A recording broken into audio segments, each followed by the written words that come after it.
దేవుడు వాక్యం సెలవిస్తుంది, అంత్యకాల దినాల్లో అపాయకరమైన పరిస్థితులు వస్తాయి.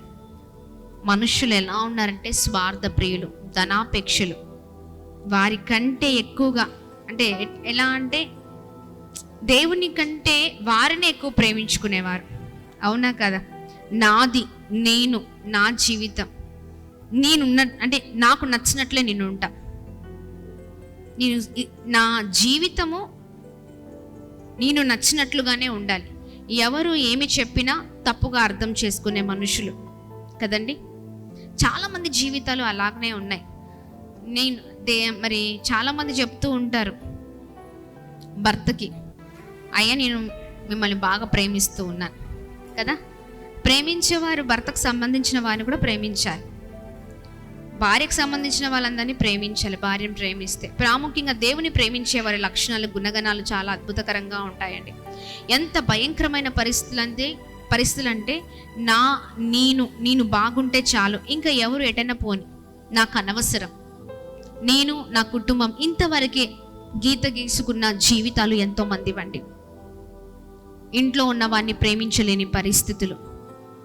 అవునా కాదా? ఇష్టానుసారమైన జీవితం, దేవుని కంటే సుఖానుభవాన్ని ఎక్కువగా కోరుకునే మనుషులం. దేవుడు ఏదైతే చెయ్యొద్దంటారో అదే చేస్తూ జీవితంలో ముందుకు వెళ్ళిపోతున్న జీవితాలు, ఇలా చాలామంది జీవితాలు ఉన్నాయండి. నా కుటుంబము, నేను నా అన్న మాటే ఎక్కువగా చాలా మందిలో మనం చూస్తూ ఉంటాం. అయితే ఇటీవలే మధ్యప్రదేశ్లో జరిగిన ఒక భయంకరమైన సంఘటన ఏంటో తెలుసా? అత్తను వృద్ధాశ్రమంలో చేర్పించాలని భర్తపై దాడి చేసిందంట భార్య. ఎవరిని? అత్తను వృద్ధుల ఆశ్రమంలో చేర్పించాలని. అదే తన అమ్మ అయితే ఊరుకుంటుందా? ఊరుకోదు కదా. ఇంట్లో వారిని ప్రేమించలేని జీవితాలు చాలా మంది వండి. ప్రేమ లేని జీవితం దేవునికి అహిష్టమైన జీవితం. నీకు ప్రేమ లేకపోతే నీవు నావాడవు కాదు అని దేవుని లేఖనాలు సెలవిస్తూ ఉన్నాయి. అవునా కదా? ప్రేమ లేని జీవితాలు చాలా మందివి. అత్తను ఎలా అయినా వృద్ధుల ఆశ్రమంలో చేర్పించాలని భర్తతో ఈమె పోట్లాడుతూ ఉంది. భర్తని ఇష్టం వచ్చినట్లుగా కొడుతూ ఉంది, ఇష్టం వచ్చినట్లుగా వ్యవహరిస్తుంది. ఆ వీడియో చూసినప్పుడు నాకు చాలా వేదన కలిగిందండి. బాబోయ్, ఏమి జరుగుతుంది? ఖచ్చితంగా ఇంట్లో ఆమె ఉండడానికి వీలు లేదు. ఆమెని ఎలా అయినా వృద్ధుల ఆశ్రమంలో వేసేయాలి, అంతే. ఆమె ఇంట్లో ఉండడానికి వీల్లేదు, ఆమె తినడానికి వీల్లేదు, ఆమె తిరగడానికి వీల్లేదు, ఆమె ఇక్కడ మాట్లాడడానికి వీల్లేదు. ఎలా అయినా చేసి ఆమెని వృద్ధాశ్రమంలో వేసేయాలి, అంతే. చూడండి, తల్లి తండ్రులు ఎంతో కష్టపడి పోషిస్తే, ఎంతో కష్టపడి బిడ్డల ఫీజులు కట్టి, ఎంతో కాయ కష్టము చేసి వారిని ఒక మంచి స్థితిలో ఉంచాలని తల్లిదండ్రులైన వారు బిడ్డల గురించి ఆలోచిస్తూ, వారు ఎదుగుతున్న సమయంలో వారిని చూసి సంతోషిస్తూ, వారు గొప్పవారు అవ్వాలని వారి కొరకు ఆశ పెట్టుకున్న వారు చాలామంది. మంచి ఆఫీసర్స్గా ఉంటూ, మంచి అఫీషియల్ జాబ్స్ చేస్తూ, బిడ్డల కొరకు ఆలోచిస్తూ, వారిని మంచిగా పెంచాలని వారి కొరకు ఆలోచించి ముందుకు సాగేవారు కొందరైతే, ఇంకా చాలా కష్టపడి కాయ కష్టం వచ్చేసి మాకు ఎలా మంచి స్థితి లేదు, మా బిడ్డలకైనా మంచి స్థితి ఉండాలి, మేము ఎలా మా జీవితాన్ని నాశనం చేసుకున్నాం కానీ వీరైనా బాగుపడాలి, ఇలా ఆలోచించేవారు చాలా మందిగా ఉన్నారు. అవునా కదండి?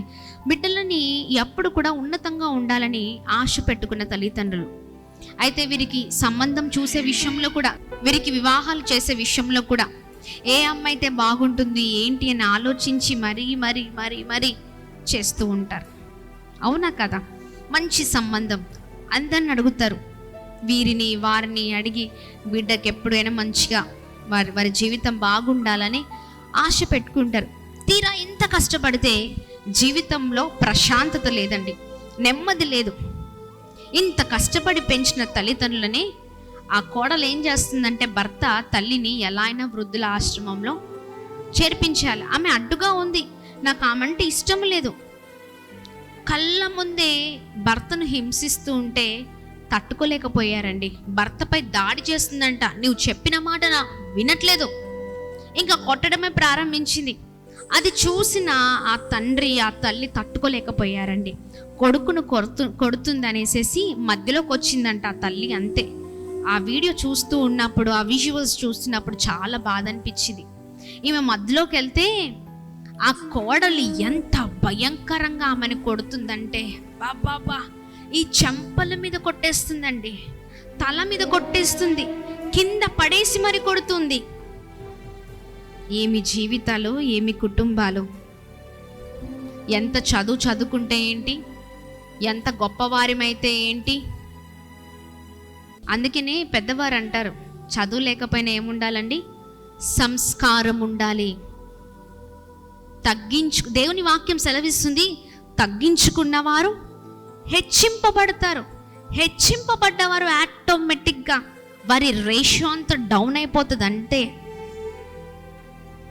ఈమె భర్తని కొట్టడమే కాక ఈ భార్య అడ్డుగా వృద్ధుల ఆశ్రమంలో జాయిన్ చేయి, ఇక్కడ వద్దు అని వారిద్దరి మధ్యలో ఆ సంభాషణ చూసి ఆ తల్లి తట్టుకోలేకపోయి తన కొడుకుని కొడుతున్నారని వేదన కలిగే మధ్యలో పోతే, ఆ మధ్యలో వెళ్ళిన ఆ తల్లినండి కింద పడేసి కాళ్ళతో కొడుతుంది, చెంపల మీద కొట్టేస్తుంది, తలపైన కొట్టేస్తుంది. ఎలా పడితే అలా. చూడండి ఏమైపోతున్నాయి జీవితాలు. ఎక్కడ చూసినా ఎవరి మధ్యలో ప్రేమ ఉండట్లేదు, ప్రేమ చల్లారిపోతుంది. ఎన్నో పరిస్థితులు చూస్తున్నాం. మనం అలాంటి జీవితము జీవిస్తే దేవుని ఆశీర్వాదాలు ఎప్పుడు కూడా మనం పొందుకోలేమండి. దేవుని కృప ఎన్నటికీ పొందుకోలేం. ఇంట్లో ఉన్నవాడిని ప్రేమించలేవు. నీవెంత గొప్ప ఉద్యోగం చేస్తే ఏంటి, నువ్వెంత చదువుకుంటే ఏంటి, ఎంత జ్ఞానము కలిగిన వ్యక్తివైతే ఏంటి, నువ్వు ఎంత సంపాదిస్తూ ఉద్యోగం చేస్తూ లక్షలు కూడబెట్టుకుంటే ఏంటి, మంచి హోదా, మంచి బంగ్లా, మంచి కార్లు, ఇంత కాస్ట్లీ కార్లు. ఎందుకండి ప్రేమ లేకపోతే? అవునా కదా, వ్యర్థము. అందుకని దేవుని వాక్యం సెలవిస్తుంది, ప్రేమ లేకపోతే నా వాడవి కాదు. అవునా కదా. అందుకని చూడండి, దేవుని ప్రేమను మనము అనుభవిస్తూ ఉన్నాం ప్రతిరోజు. ఆయన ప్రేమ మనతో ఉంది కాబట్టే మనం ఇంకా బ్రతికున్నాం. ఆయన మన జీవితంలో ఆయుష్ని పొడిగిస్తూ ఉన్నారు. ఈరోజు చూడలేని వారు ఎంతో మంది ఉన్నారు. ఎన్నో కుటుంబాలు ఉన్నాయండి. అన్ని చూస్తూ ఉన్నాం కానీ జీవితాలు మారట్లే. ఎన్నో పరిస్థితులు చూస్తూ ఉన్నాం, జీవితంలో ఏ మార్పు లేదు. అలాంటి జీవితాలుగా ఉండద్దండి. చూడండి, ఒకానొక సమయంలో మనం కూడా తిరిగి అదే పొందుకుంటామని ఆలోచించాలి. అవునా? ఏది విత్తుతే అదే పంటని కోస్తాం. Praise the lord. Hallelujah, hallelujah. దేవుని నామానికి మహిమ కలుగును గాక. వరి పంట వేసి వరి చిన్న మొక్కలు నాటి, లేదా విత్తనాలు కూడా వేసేవారు ఉన్నారు కదా. అంటే ఎక్కువగా నారే నాడుతారు, అంతే కదా. ఎస్, దాన్ని ఆ వరికి సంబంధించిన అవి ఏవైతే ఉన్నాయో ఆ మొక్కల్ని నాటిన తర్వాత పత్తి వస్తుందా, వరి వస్తుందా? ఎందుకు పెట్టింది ఏంటండి? వరే, అంతే కదా. ఏది పెడితే అదే వస్తుంది, అంతే. పెట్టింది కాకుండా నాకు పత్తి కావాలంటే రాగలుగుతుందా? లేదంటే ఏది పెడితే ఆ పంటనే కోస్తాం. జీవితాలు కూడా అంతే. ప్రేమిస్తే ప్రేమించబడతాం, దీవిస్తే దీవించబడతాం. జీవితాల్లో ఇది నేర్చుకుంటే మన జీవితాలు అద్భుతకరంగా ఉంటాయండి. అత్తని భర్తని కొడుతూ ఆ వీడియోస్ అన్నీ వైరల్ అయిపోయి అందరూ చూస్తూ ఉన్నారు. ఇంకా పరువు ఎక్కడుంటుంది? అది చూసిన వీడియో చూసిన పిల్లల పరిస్థితి ఏంటండి? పిల్లలు ఏమైపోతారు చెప్పండి? పిల్లలు ఏమైపోతారండి? పిల్లలు కూడా అదే నేర్చుకుంటారు. అందుకనే చాలా జాగ్రత్తగా ఉండండి. చాలా మంది జీవితాలు ఇలాగనే ఉన్నాయండి. చాలా మంది అత్తలను, మామలను, తల్లిదండ్రులను ఎక్కడేస్తున్నారంటే వృద్ధుల ఆశ్రమంలో వేస్తూ ఉన్నారు. జీవితాలను నాశనం చేస్తూ ఉన్నారు. చాలా మంది అక్కడ వారుండి కుమిలిపోవడం, ఏడవడం, వారి గురించి ఆలోచించడం. అయ్యో, ఎంతో మందివి దీనస్థితి అండి, చాలా దీనస్థితి. చాలా మంచి బ్రతుకును బ్రతికి మంచి ఉద్యోగాలు చేస్తూ బిడ్డల కొరకు ఆలోచిస్తూ వారు గొప్పవారు అవ్వాలని, వారు దీవించబడాలని, వారు ఉన్నతమైన స్థితిలో ఉండాలని వారి యోగక్షేమాలు కోరుకున్న తల్లిదండ్రులకు ఇస్తున్న బహుమానాలు ఇవి. మా ఆశ్రమంలో కూడా ఉన్నారండి, వృద్ధుల ఆశ్రమంలో మనం రన్ చేస్తున్న ఈ వృద్ధుల ఆశ్రమంలో కూడా ఉన్నారు. తల్లిదండ్రులను చూస్తుంటే, తండ్రులను చూస్తుంటే చాలా వేదన కలుగుతుంది. ఒకప్పుడు మంచి మంచి జీవితం, ఒకరికి మంచిగా పెట్టిన జీవితం, అవునా? ఈ సమయంలో వారు మంచిగా వారికున్న మనవళ్ళు మనవరాలతో ఆడుకునే ఆ ఏజ్. కానీ చూడండి ఎంత భయంకరమైన పరిస్థితులు. ఇంట్లో చాలామంది స్త్రీలు లాగానే ఉన్నారు. దేవుని ప్రేమిస్తే నీ భర్తను ప్రేమిస్తావు, భర్తను ప్రేమించిన వారు భర్త తల్లిదండ్రులు కూడా ప్రేమించాలా, అంతే కదా? నేను ప్రేమిస్తున్నాను, నువ్వంటే నాకు ఇష్టము, ఇంకా ఏంటి, మంచి ప్రేమ వివాహాలు చేసుకొని భర్తనే ఇష్టపడద్దు, భర్త తల్లిదండ్రులను కూడా ఇష్టపడాలి, అంతేనా? భార్యను అంటే ఒక స్త్రీని వివాహం చేసుకున్న తర్వాత స్త్రీని ఒక్కరినే ఇష్టపడటం కాదు, వివాహం చేసుకున్న వ్యక్తిని ఇష్టపడడం కాదండి. ఆ సహోదరి ఎవరైతే ఉన్నారో, ఆ భార్య ఎవరైతే ఉన్నారో, భార్య తల్లిదండ్రులను కూడా ప్రేమించాలా.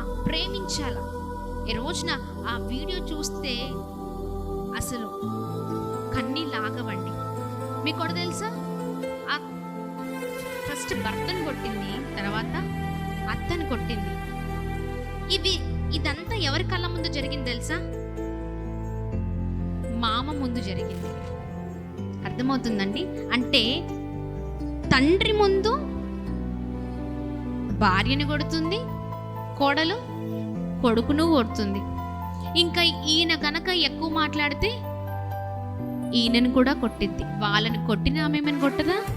పెద్ద అదేం కాదు. అంటే అన్నిటికీ తెగించేశారు.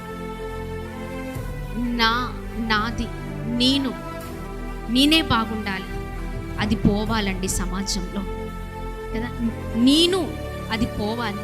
కానీ దేవుడు ఎప్పుడు కూడా నా అనేది కాదు, అందరి గురించి ప్రభు మాట్లాడుతూ వస్తూ ఉన్నారు. ఆమేన్. మన ఒక్కరి గురించే కాదండి, అందరి గురించి. అందరినీ ప్రేమించాలి, ఒకరినొకరు ప్రోత్సహించుకోవాలి, ఒకరినొకరు ప్రేమించాలి, ఒకరినొకరు బలముగా నడిపించాలి, ముందుకు సాగాలి. అన్ని విషయాల్లో కలిసి ప్రభు రాజ్యాన్ని కట్టాలి. ఆమేన్. దేవుని నామానికి మహిమ కలుగును గాక. క్రైస్తవ జీవితంలో ఇంకా ముందుకు సాగుతూ ఉండగా ఇంకా బలముగా మనం ముందుకు వెళ్ళాలండి. బయట వారు జీవిస్తున్నట్లుగా, బయట వారు ఉంటున్నట్లుగా మనం ఉండడానికి వీల్లేదు. వారికి మనకు చాలా తేడా ఉండాలి. చాలామంది జీవితాలు, క్రైస్తవ కుటుంబాలలో కూడా ఇదే జరుగుతుంది కదా. కాళ్ళతో అత్తను తన్నడం కదా, మామయ్య, లేకపోతే ఇంట్లో ఉన్నవారు ఇటువైపు భర్త వైపే కావచ్చు, భార్య వైపే కావచ్చు, ఎవరి వైపైనా వారు ఎలా అంటే వారే బాగుండాలి కానీ తల్లిదండ్రులు వద్దు, వారే తినాలి కానీ తల్లిదండ్రులకు వద్దు, వారే అన్ని అనుభవించాలి కానీ తల్లిదండ్రులు వద్దండి. వారిని తీసుకెళ్ళి ఎక్కడికి వేయాలి, ఎక్కడ ఉంచాలి? అనాథాశ్రమంలో. అందుకే నేను అంటున్నాను, దేవుని వాక్యం సెలవిస్తుంది, ఏది విత్తుతే ఆ పంటనే కోస్తాం. హల్లెలూయా. గట్టిగా చప్పట్లు కొడదామా? గట్టిగా చప్పట్లు కొడదాం. మామిడి చెట్టు నాటి కొబ్బరి ఏమంటారు, బోండాలను ఆశించద్దు. పెట్టిందేంటి? మామిడి చెట్టే. ఆ చిన్న కాయలే వస్తాయి.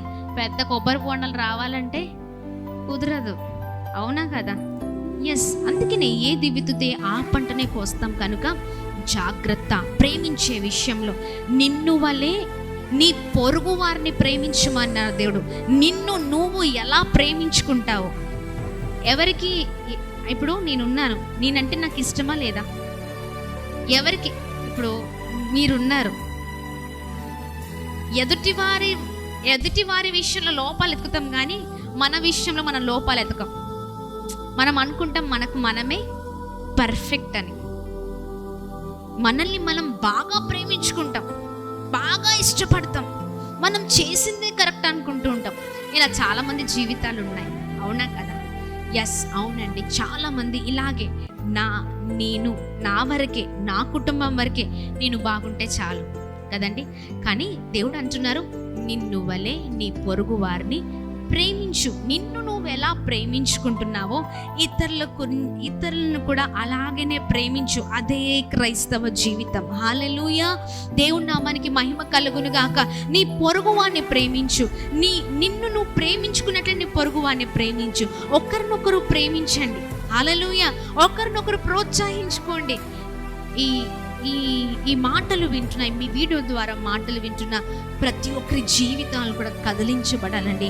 జీవితంలో మార్పు రావాలి. ఎన్నో పరిస్థితులు చూస్తున్నాం. ఇంకా మన జీవితం, మన కుటుంబాలు, మన ఆలోచనలు, మనకున్న విధి విధానాలు మారకపోతే ఇంకా మనం బ్రతికి కూడా దండగే. ఎంత క్రైస్తవులుగా ఉన్న, క్రైస్తవ సీనియారిటీ ఉన్న మనలో ప్రేమ లేకపోతే అంతా కూడా శూన్యమే. Praise the Lord. దేవుని నామానికి మహిమ కలుగును గాక. చాలా మంది జీవితాలు చాలా భయంకరంగా ఉండడం మనం చూస్తున్నామండి. హల్లెలూయా. దేవుని నామానికి మహిమ కలుగును గాక. హల్లెలూయా. దేవుని నామానికి మహిమ కలుగును గాక. చూడండి, చాలా భయంకరమైన పరిస్థితులు, ఎన్నో పరిస్థితులు, ఎన్నో భయంకరమైన సిచ్యువేషన్స్ మనము చూస్తూ ఉన్నాం. జీవితాలంతా కూడా నాశనం అవ్వడం మనం చూస్తూ ఉన్నాం. ఇలాంటి జీవితాలు మన జీవితాలుగా ఉండడానికి వీలు లేనే లేదు.